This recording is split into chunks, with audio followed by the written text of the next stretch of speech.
Hello and welcome to the No More Shame.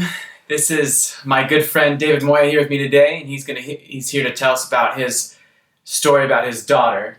So I'm going to turn over to him and allow him to share a little bit about him and his story with us. Yeah. So David Moya, and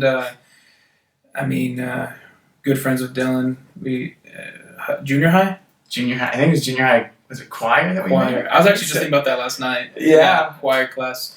Eighth. I think we met in 7th grade, but I think we became friends in 8th grade because we were in choir together. Mm-hmm. That's crazy. And then all throughout high school. So no, I'm glad we stay in contact. There's very few people that I still talk to outside of high school. Very few people that I still want to talk to. Yeah, for real. I just gonna talk a little bit about my situation with my daughter Ella and everything that happened with that.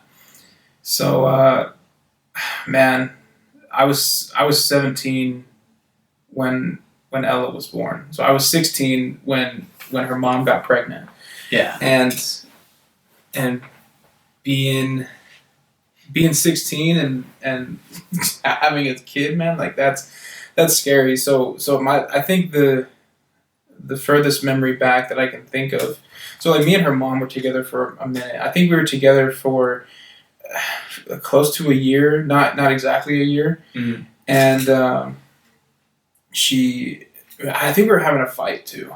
That was the awkward part, is that we were having a fight, and I'm pretty sure that we were on the verge of breaking up. Yeah. And then she showed up at my house with her friend, and I was thinking she's gonna come back, we're gonna make up. No, she's crying, and I'm trying to comfort her, and I don't know what's going on, and she's crying, and she puts her hand out, and I put my hand out, and she drops 3 tests in my hand, and they're all positive, but they're all Dollar Tree tests, so I'm not sold. That's the other thing too, is that I couldn't accept that I was going to be a dad until my daughter was actually born. Oh, and then I was after even after even when she had the belly, I was like this isn't real. Yeah. It was just hard to comprehend, because you're 16, you don't expect to be having a kid in high school. I should be worrying about high school stuff. Mm-hmm. And so I was petrified. It wasn't until I held my daughter that I was like, this is a real thing. I was like, this is happening. So anyways, so she gave me these tests, and I was such a jerk. I wasn't mean. I have a really bad tendency of trying to create comedy in uncomfortable situations. You do that too? Yeah, I do it too. It sometimes backfires. Yeah, exactly. That's exactly what happened. And I'm still a big Family Guy fan. And I saw something that Peter said on the show, and so I had to repeat it. I know, why would I quote Family Guy right now? So she gives me these tests, and the first thing I say is, how could you do this to us? And she's so upset. And I'm like, no, I'm sorry. It's just a joke. I promise. I'm sorry. Let's figure this out. So we told a handful of people, and we tried to get as much help and support as we could. When it came down to my parents, so I think both her parents and my parents found out at the same time.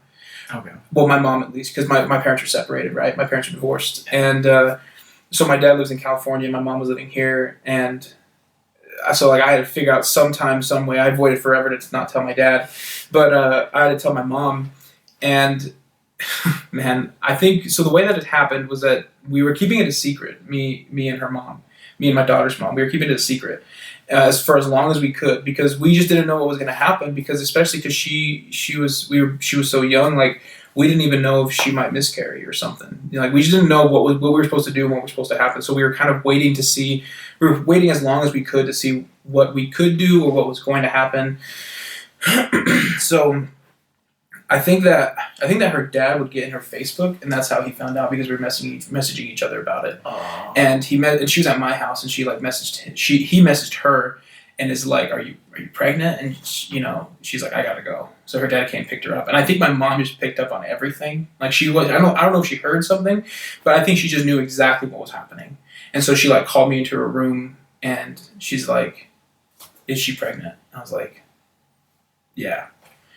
And I think that was the first and only time I really feared my mom, because like she's like you've seen my mom. She's like a short little, high pitched voice lady. Like she's this sweet little thing, right? Yeah. But man, like if it wasn't for her husband, like holding her back, I'm pretty sure she would have ripped me apart because she was like, yeah. So, so after that, like, it was actually really weird too because her family were going to Disneyland that weekend for spring break, and so now her family knows about this thing, and they're trying to have a good time, and they're like, can't ride the rides. It's too risky. It was just such an awkward situation. So let me get a little bit into how my parents handled it, because I don't know too much about how her parents handled her. But yeah, my parents, like my mom, she came about it in a very she was very mad. Of course, she was very upset. But I think that my mom eventually figured out that this is a very scary situation for me to be in, and she needs to love me as much as she can and show me support, because she doesn't want to drive me away from this. Which I was a very emotional kid. Like, you probably didn't know that too much because you only really saw me in school and occasionally when we hung out. I was a highly emotional kid. Like, I would even consider myself very, very suicidal. Like, I was a very emotional kid, and a lot of it came from my mom's ex-husband. Like, he just did a lot of emotional damage to me and my family. But I mean, anyways, so my mom understood that I needed somebody there for me. I could not do this on my own. So she went from being very angry to not supportive, but I mean, like, what's done is done. The best that she can do is be supportive, because she doesn't support what I did. She's not like, good job, but she's just like, it is what it is. Let's make the best of this. And helped me. She helped me so much with Ella. My dad, on the other hand, I mean, he lived in California, and when I had to call him on the phone and tell him, I was like, I'm gonna be a dad, and he says, stop wasting my time. I'm like, I'm not wasting your time. I'm like, I'm for real.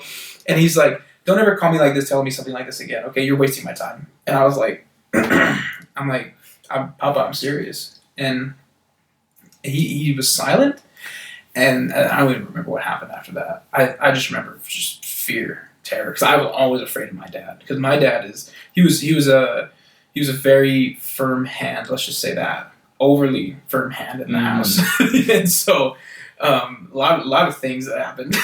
But he was kind of the same way, but it took him a lot longer. It took him a lot longer to finally. In fact, I don't even think he was very kind to me until like a month before Ella was born. He was very angry and aggressive, and thank goodness he lived in California. Yeah, because I did not want to deal with that. He also had this belief that that if he lived in Utah and I like we lived with him, that this never would have happened. I'm like, that's not true. It would have happened. We're teenagers. We're gonna figure it out. He's like, no, you would have been locked in our house. And I'm like, that's just inhumane. You can't do that. I would still figure out a way to get out. Anyways, so me and the mom, we tried everything to figure out what's going on. We tried to keep it as much of a secret as possible. And but I mean, eventually, I had to get out there. And so she was, I think she was 15 at the time. So I'm 16. I can't imagine how she's feeling, because she was a sophomore when she got pregnant. So she gave birth her junior year, and then had to finish her junior year and do her senior year with a kid. So I was already halfway through my junior year, and so I can't imagine just her situation, And again, like I said, I was a very emotional kid, and so I very much craved her attention. And I felt like I needed like I don't know, I just felt I felt like I was obsessed with her. Like, I just needed her all the time, everywhere. And it got even worse when she was pregnant, because I like, the idea of having a kid I loved it. I ever since I was like 13, I didn't do it on purpose. I didn't get her pregnant on purpose. But like, Yeah. I couldn't wait to be a dad just because I feel like there were so many things that my parents did and my mom's ex-husbands did that I could do better. And I always wanted to do better. And so that's why I just could not wait to do that. Yeah. So, I mean, it is what it is. But, so I'm trying to think where to pick up now because so much happened. So basically, we tried to make things work after Ella was born. Me and her mom. Oh, when Ella was born, that was crazy. Yeah, I'll get into that real quick because it was like 3 a.m. and I was getting a call and her mom was like, "Hey, things are happening. We're going to the hospital. Stand by because I don't know what's gonna happen." I'm like, okay. And then I got another call like an hour or two later, like, "Hey, we're having the baby." So I had to wake up my parents, like, "We gotta go." So I woke up my mom and her husband at the time, and so we got to the hospital, and everything just happened so fast. Like I felt like, I mean, we were at the hospital for a few days, but I feel like from the moment I got there till Ella was born till we were like in the room and everything was settled. Everything just felt like it happened within the span of like an hour. It was happening so quick. So I was in there with her when she gave birth, and surprisingly, she had from what she told me and from what I understood about pregnancy, she had a pretty easy birthing process. In fact, the doctor told us that Ella did most of the work. So she's like, she wanted out. I'm like, I get it, and I think she was in labor for about 8 hours, and I mean, and then my baby was here. And I remember like holding my baby and just like promising her all these things. Because again, like it went back to like what I wanted to do as a parent versus what my parents were like. I want to do so much better. And so like I made all these promises to her and like I told her like I would be at anything she was at, because that was an issue I had with my dad was that I wrestled, throughout junior high and high school, and my dad came to like one match, and he just never cared about wrestling. My mom came to all of them, so that was like some contention I had, and so that was like something I promised my daughter was like, I'm gonna be at like anything that you want to do, and whatever you want to do, just be the best at it, and just like other things like that. Like it was a very beautiful moment, and so I stayed at the hospital with her mom and her for I think we were there for about 2 days, and then we went home and we were together for a while and we were trying to get life together. I mean, like I said, I was finishing my junior year. I just came off a really great wrestling season, and we just didn't know what was going to happen now. So I was working at the movie theater, making minimum wage as a 17-year-old father. I mean, it was ridiculous. The most important thing for my mom, though, was that I graduated high school, and I completely agreed with her. I was like, yeah, I need to graduate high school. So my senior year, I don't know why. I mean, I know why, but I don't know why. I was trying to do many things. I was trying to go to school. I was trying to graduate. I was trying to take care of my baby. I was trying to wrestle because it was very important to me. And I did somewhat, but not a lot. I did not nearly as good as I did the year before. And I was also trying to still be a teenager. But then I also tried doing debate and still trying to do choir. No sense. It made no sense. I eventually ditched debate. I was like, I can't do this. I don't know what I'm doing. I can't be making these, tournaments or whatever. And then I just I came to choir class, but I never did the performances. I think I did 4, and I was like in the all men show choir. Okay. So like the ones where you're like for dedicated people. I was in that, and I was like, I don't know what I'm doing with my life right now. I got a baby. So luckily, a lot of the teachers were very understanding, and my coaches were very understanding, and it was weird because I'm sure I got a lot of scrutiny from people at our school. I'm sure that a lot of people said a lot of horrible things. I even heard people say a lot of terrible things.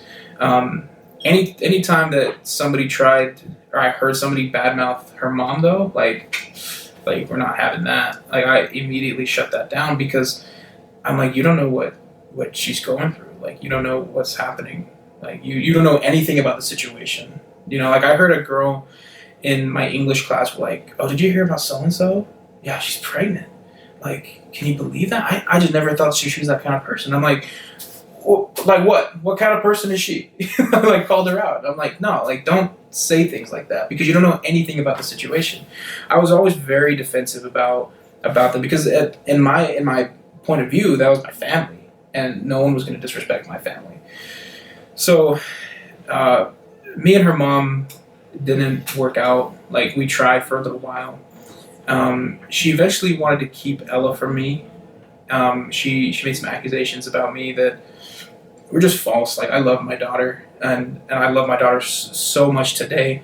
There's plenty of pictures and video of just me and my daughter playing and being together. There's this picture that I post like all the time, and it was this moment that I had where her mom brought her over, and she was in the car seat, and she had the cover, over the car seat, and they came down to my room, and I lifted it up, and she looked at me, and she just smiled, the biggest smile ever, and she was like 2 or 3 months old. Like she wasn't very old, and she was just smiling at me, and I was like, what are you doing? I'm like, why are you smiling at me so big?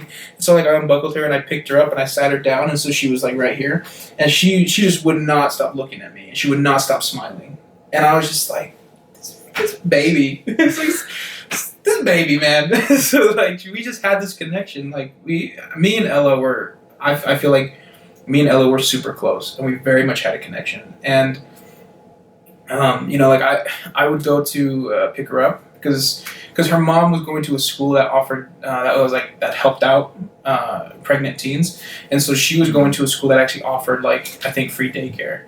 So we went. So I would go pick her up occasionally. Like we would discuss transportation. At this point, we were broken up. I was still trying to do whatever I could to be with her, but we were broken up, and she didn't want to be together anymore, and that was fine. Like I wanted to make things work. I wanted to be with her, but ultimately it's her decision. So, anyways, I would go pick up my daughter though from daycare, and I'd walk in, and she wouldn't see me, and she'd just be like playing, doing her thing, and I used to call her Chanchita because people in high school call me Chacho. Right? You know what Chancho is? Yeah. From Nacho Libre? Uh-huh. Yeah. So kids, I used to get teased, and they used to call me Chancho, which is little fat pig in Spanish. And so I used to call Ella Chanchita. So she was my Chanchita. She was my little fat piglet. And so I'd walk in, and she'd be playing. I'd be like, Psst, Chanchita. And she would look at me, and then she would just crawl as fast as she can.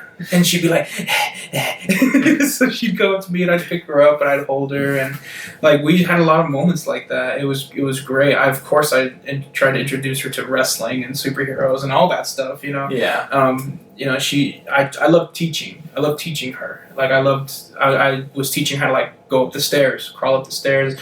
I'd teach her how to walk by giving her a stroller. I'd give her stroller to push. So she would stand and she'd hold her stroller and she would push her stroller. And that's how we got like walking going. And counting and colors, just baby things. Like I love to teach her. I love to teach her everything. So at this point now, her mom was like, you can't see Ella anymore. And I was just in shock. I just didn't get it, and I tried to, I found this out because I was trying to get a house, or not a house, I was trying to get an apartment. And I was trying to get on housing. And I needed her birth certificate, Ella's birth certificate, so that I could prove that she was my daughter and she was living with me.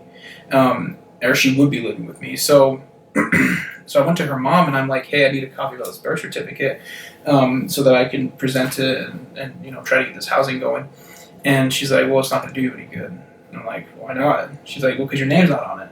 I was like, oh, well, let's go get it fixed. Like, I'm obviously her dad, so let's go get it fixed. She's like, no, I don't want to do that. I'm like, why not? She's like, I just don't think you're a good dad. I don't think that you need to be in Ella's life. And I was like, okay, look, you're probably going through some things. Like I always read about postpartum, so I'm like, I'm gonna give you some space.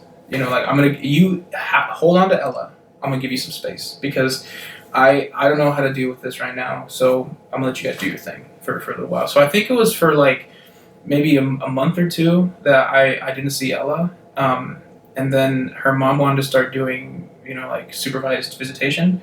And there was no agreements. Like, that's the thing too, is that we were very much just trying to do this on our own because we realized that, like, I think we both thought that we could, and that if we tried to get lawyers involved, it would just be huge waste of money because we got along at the time.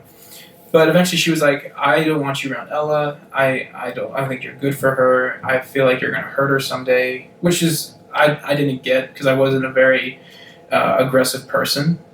She was worried about me harming Ella sexually, which I didn't get either. I didn't understand that, especially because I guess Ella got a UTI at one point, and so her mom's immediate instinct was that I did something. And then it was funny because, like, 5 months later, literally, or maybe a year later, there was like a news article saying that diapers had been giving babies UTIs. I'm like, for real? Like, this is how it's gonna be? Anyways, so she had all these fears that I was gonna do something to Ella, and I would never ever do something like that to her or anybody else. And so I was like, all right, like, this is how it's gonna be. So I filed papers. I got a lawyer, and I was trying to get custody of my daughter. The problem was that at the same time, my mom was going through a divorce with her husband, and we were living with her husband, and they were getting a divorce. And my mom was like, "I can't stay here. I gotta go. I'm going back. I'm living in Salt Lake," and I'm like, I can't. I need to stay here. I need to work. I need to earn money. I need to try to get Ella back. My job's here, and she wasn't working, and so I was begging her. I was pleading her, like, please stay here. Like, let's get a place together. Me, you, and my brothers can all live together. Like, we'll split the rent. You can get a job. And she was like, I don't want to do that. And she's like, I don't want to get a job. And I was like, all right. And I had no transportation. I had no home at that point. I was still living with her ex-husband, trying to find an apartment. I was trying to take care of myself. So after your mom moved out already, you were still with her ex-husband? Yeah, I lived with her ex. Her ex-husband was awesome. Like, he was probably her best husband. He was great. He was awesome, and he understood the situation, and he let me stay with him, I think, for like 3 or 4 more months after she moved out. So that was really great. But eventually he was like, "You got to move out, man," and I was like, "Yeah, I get it." So yeah, I'm trying to get a place to live. I don't have any transportation. I literally rode a bike everywhere, and I took the bus everywhere, and I walked everywhere.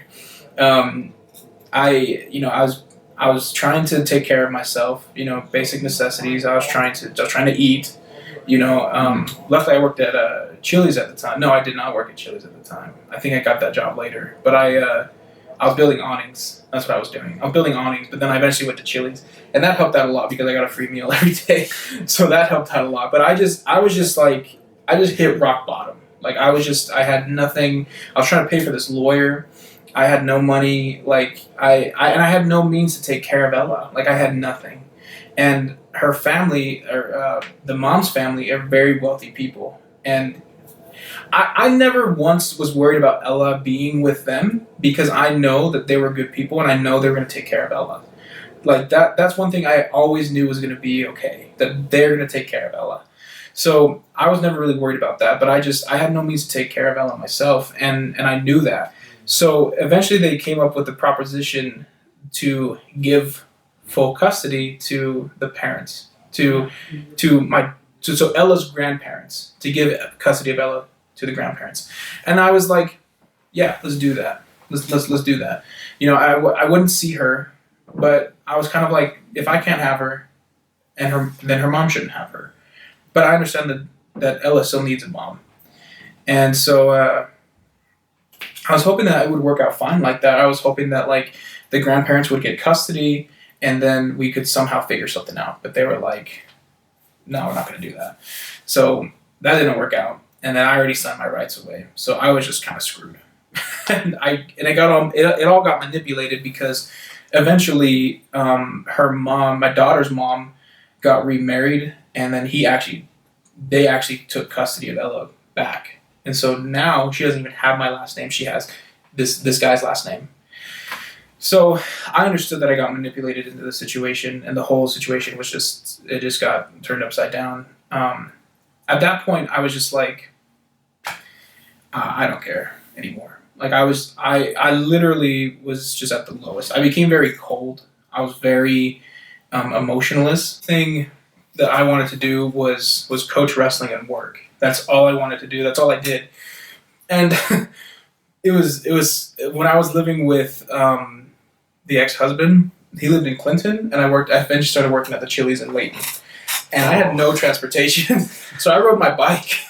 I literally, because so I would try to take the bus and during the day, but at night, because I would work until midnight, so there's no buses out, so I had to ride my bike all the way from Layton to Clinton, like every day. I was in real good shape, so yeah, man. I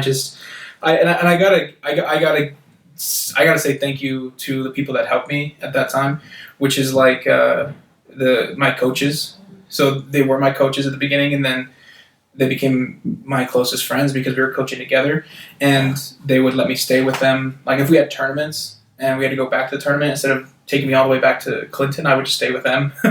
Like they very much gave me a place to stay when I needed it, food to eat when I needed it.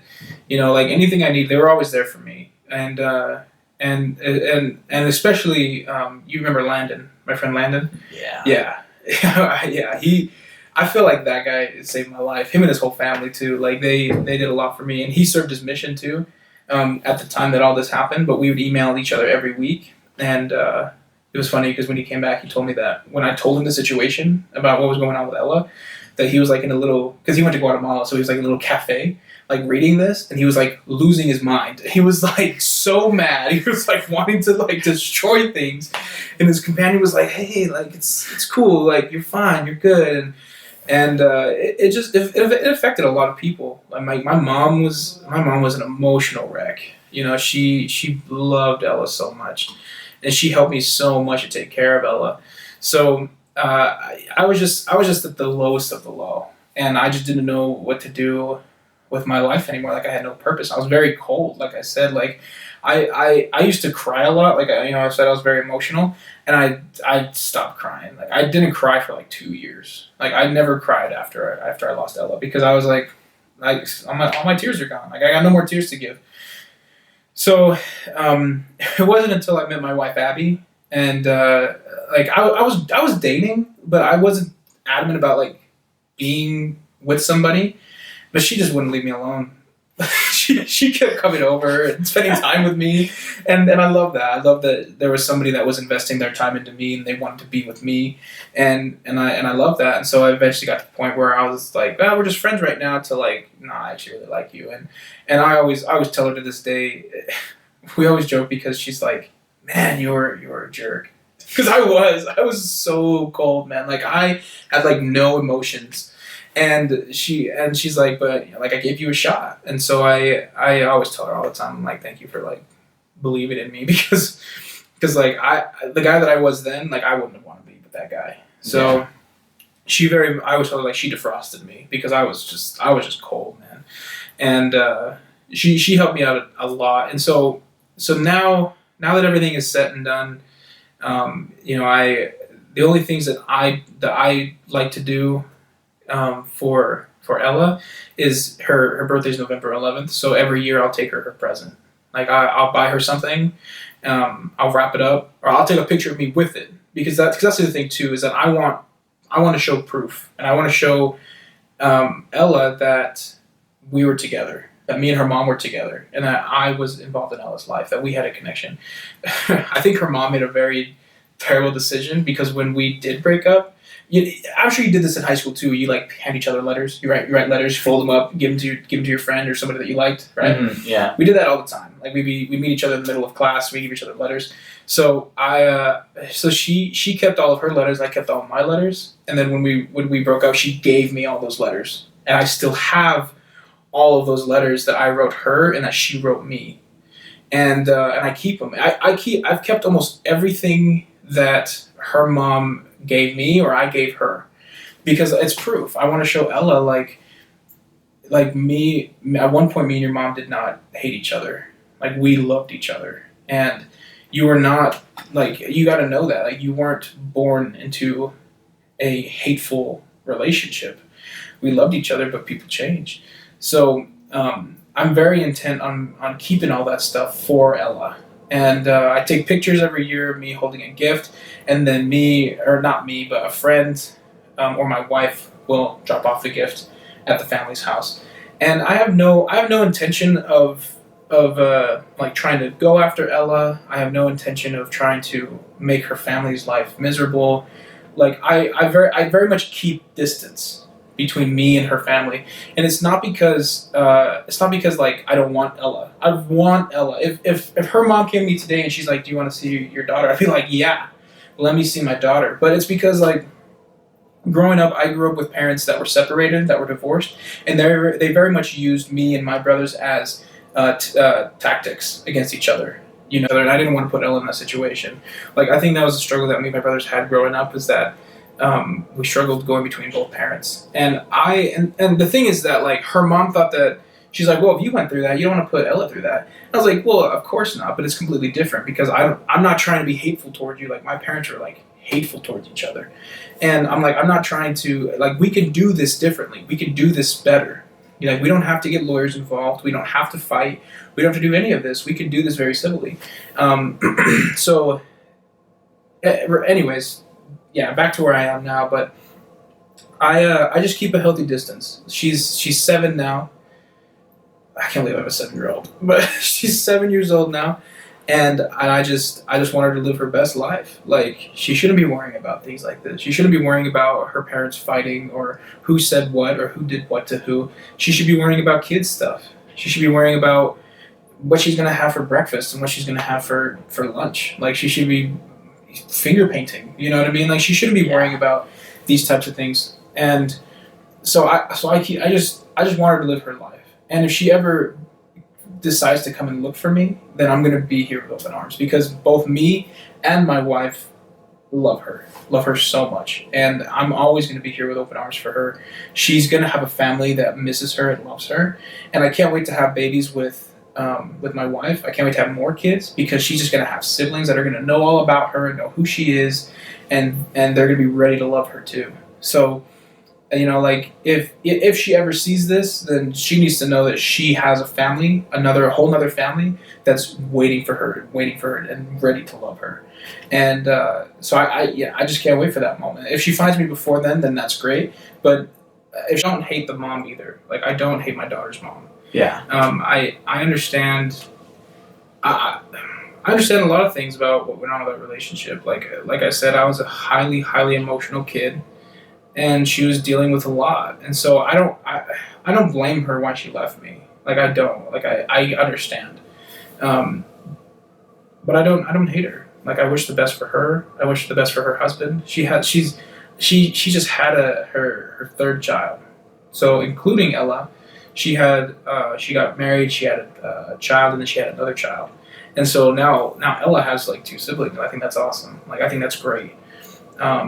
You know, like I have no intention of bothering them. I just want them to live their life, and I'm gonna live my life.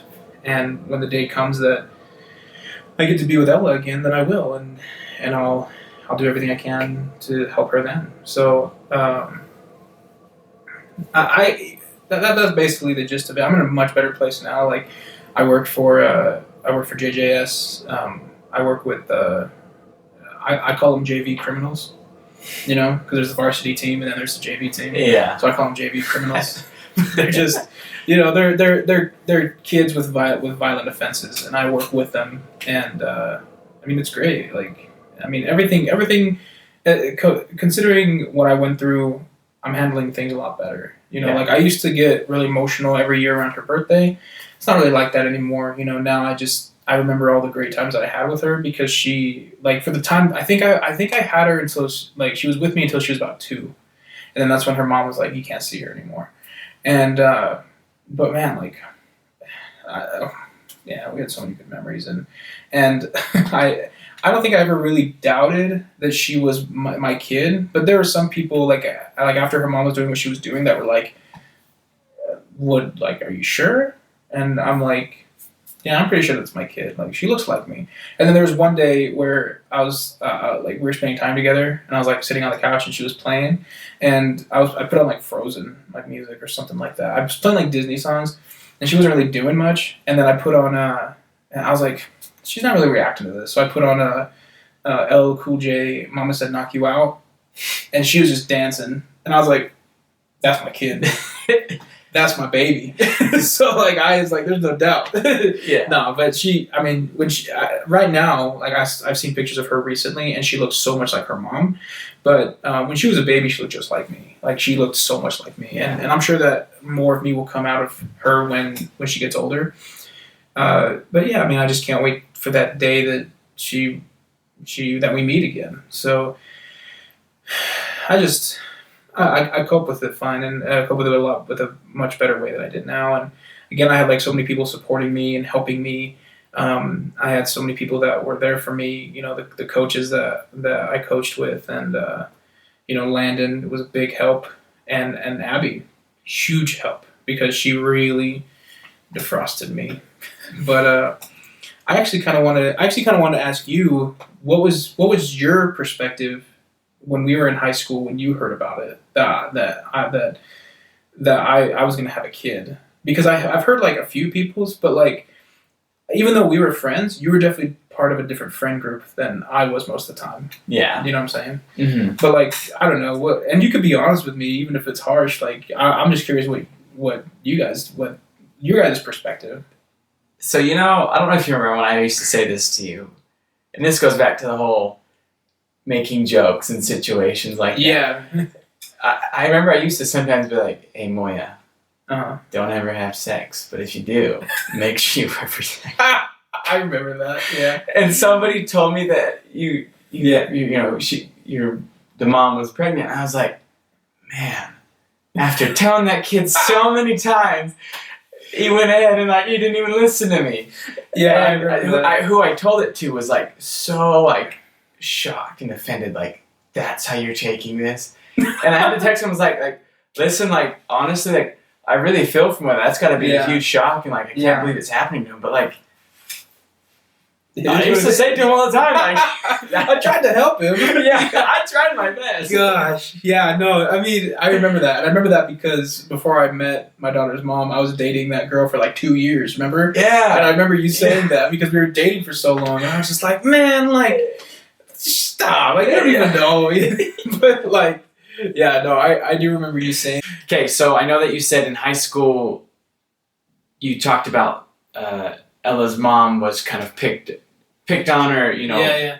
people would say things about her. But for you, did anyone say anything about you or to ever do your face that you know of? No, not so much. It was mostly her, which I feel bad about. But I mean, it's just one of those. It's kind of a stigma that I feel like females get more scrutinized for that than others. And it's rough. But I mean, I always tried to defend her. I like no one ever said. I think that too many people knew that I would defend her and I would get really defensive, and that's why nobody really said anything around me or to me. I had a lot of support from my friends, and a lot of people I feel like who were not even rooting for her, but rooting for, or not me. I mean, sorry, people that were rooting for both of us. That to make this work, to make it happen, because. I think a lot of people believe that if there's one couple that could make this successful, it would be us. I mean, in the end, like, it didn't work out, and that's fine. It is what it is. But I mean, yeah, I think it affected her a lot more than it affected me. I think that I definitely, I don't know, I definitely didn't take as much as she did. Yeah. So, yeah. So, this is something that happens, it probably happens more than you'd think. A lot of people in high school getting pregnant. I mean, personally, like, you're the only one I know, but there's a lot of people that it happens to. Sure. So, for you, what advice would you give to somebody else who is in that same situation as you are? Yeah. Or you were in? Yeah. So, it's actually funny that you bring that up, too, because there was a kid when I was a senior who was a sophomore, and we had the same class together, and he actually came up to me, like we met in the bathroom or something like that on accident, and he came up to me and he's like, hey, I'm actually going to be in the same situation that you're in. And I'm like, what are you talking about? And he's like, yeah, my girlfriend's pregnant. And I was like, no, that's a bad idea. You should not be happy about this. I mean, so he was just like, hey, like it was just, I think that he was probably in the same situation that I was, where I'm just kind of trying to play it off. I'm just kind of like, it's him want the best. You're trying to make it better than yeah, it is. yeah. And I'm like, no, like just because this happened doesn't mean I encourage it. You know, like that doesn't mean that everyone should be doing this. But I'm just saying, like, but basically, I mean, what I told him was like, just don't stop. Like, don't stop what you're doing. Like, don't, like, you're gonna feel like your world is caving in on you, and you're gonna feel all of this weight on top of you and all of this pressure, and you got to figure out how to lift that up. And I think a lot of it comes with a good support group, and that's something that I actually encourage kids to do in general. I tell it to the kids that I work with all the time, the juveniles, because they'll be telling me something. Like, oh, me and my friend did this, and it's something criminal, you know, it's something bad that they did.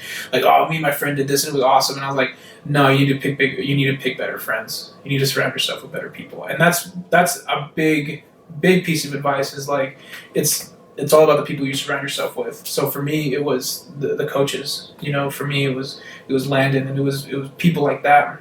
Yeah, I surrounded myself with good people that were encouraging and were helpful. And that's the thing too, is that some people might think that like in this situation you're on your own, and you're not. You know, like, you can seek help from the people around you, and if those people truly love you and they want to help, then they're going to help you. And if they don't, then you need to rethink who you're spending your time with, because you know, like, I invested a lot of my time with the guys I coach with, and I don't regret it for 1 minute. I wouldn't be where I am without those people, without them, without Landon, without Abby. I wouldn't be where I am without those people. And I there was plenty of people that I spent time with that were not good influences for me, and I cut them out immediately, because what were they bringing to the table for me? Like, what were they doing to help me, and what was I doing to help them most of all? You know, like, like, what was I bringing in for them? So, I mean, I think the number one thing is, if you're a teenager and you're in high school and you have a kid, graduate. Please graduate, even if you make it by the skin of your teeth. Like, you know, and that's how I felt. Is like, I felt like I barely made it out, but I still got my diploma. You know, and so that's the most important part. As far as like somebody in it probably doesn't happen as often, but somebody that might be in a situation where I am, where, you know, there's an injustice made, where you can't see your child anymore. The best piece of advice I would give for something like that is to not give up on your child, because your child didn't give up on you. It's just the circumstances. Like, I know that none of this has to do with Ella. You know, all of this has to do between me and her mom and the kind of people that we are. Because obviously she didn't make the decision to have this happen. Ella. Yeah, that's what I'm saying. Yeah, Ella didn't make the decision herself. She was put in the situation. Exactly. She was put in this situation, and if there's something that I've learned, is when you have a child. I mean, I know this would be great advice for you. But my point of view is that it's not too hard to. It is hard to be a parent, but it's not as hard as if you think of it like this. Just show up. Like, that's it. Just show up. Because if you show up, you're going to do what you need to do. So that's always, like, my point of view, is, like, even though I can't obviously show up, I still do what I can to show up. I still get her a gift. I still, I'm going to be writing a journal, actually, to her. And I'm going to write, like, my life experiences and things that I've learned. Because I feel like she's 7. She's going to be a teenager in a couple years. And she's just going to go through a lot of things that I feel like a teenager would need to hear. And even though I can't give it to her, I want to give it to her someday. And just have things that, like, I went through, and things that I learned. And big moments in my life. Like, I talk about how I got married. And when I have my baby, another baby. And all of that. Like, I just don't stop trying. Like, you need to continuously keep trying and make that effort, because that's, in the end, that's all they're going to appreciate. You know, like, you know, Ella's family can say what they want about me and make claims or tell her whatever it is. And even when it comes to the gifts that I send her every year, they can do whatever they want with the gifts. I don't care. It's the effort, right? It's the fact that I'm trying and I'm putting myself out there. For all I know, they throw the gifts away. They give them to other kids. Like, I don't know. I don't know what they do with them. If they give them to her, then great. I'm happy. But if they don't, then that's fine too. But it's all about the effort. It's all about trying, and just don't stop trying. Don't give up on your education. You need to work hard. You know, like, you put yourself in this situation. You need to thrive in this situation. You can't stop moving. That's something that I learned in wrestling, is that they always yelled at us that to not stop moving, because once we stop moving, we're basically a sitting duck. You know, like, once we stop moving, we, you know, like, we're kind of screwed at that point. So in wrestling, they always yell, like, don't stop moving. And even me coaching, I yell that to tell the kids to not stop moving. And that's kind of how I applied wrestling to my life, is to not stop moving. In the moment, because that's what happened after I lost custody, is I stopped moving and I just became emotionless and I lost. So you just gotta keep trying, and even if you lose and you lose custody and all that happens, you've got to keep trying. You've got to show that kid that, whether it's now or later, that you love them. Yeah. And that's it, man. Yeah. I love that. Yeah. Don't give up. Just keep trying. You've got to keep going. Don't stop moving.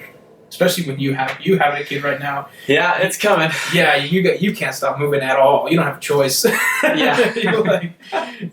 But I mean, luckily you got, like, an awesome wife who's gonna help you out, man. And I can't wait till I have another kid, because I got an awesome wife that's gonna help me out. That will be cool. Yeah, she'll rock it. I agree. So, I agree.